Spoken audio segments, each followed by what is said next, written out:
Hi, my name is Cassie, and in this video I'm going to explain the difference between force and torque using the motion of my friend Lydia's forearm while holding this object, the object being her bag. Right now, her arm is hanging straight down. The object feels lightest here because although the weight force is still acting downward, the line of action of the weight is almost directly below her elbow, which is the pivot point. That means the perpendicular distance is very small, so the torque on her elbow is close to zero. So this position feels the easiest to hold.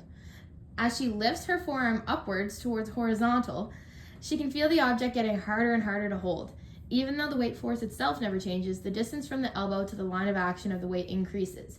When her forearm reaches 90 degrees or horizontal, the object feels the heaviest because the moment arm is at its maximum, which means the torque is also at its maximum. You can put it down now. Torque depends on two things: the magnitude of the force, which is the weight of the object, and the perpendicular distance from the pivot, which is the elbow.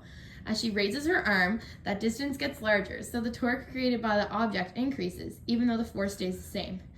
To prevent her arm from rotating downward, her biceps have to pull upward, creating a counterclockwise torque, which must balance the clockwise torque from the weight of her hand, the object, and the weight of her forearm. When the torque from the object is small, like when the arm is down, her muscles don't need to work very hard.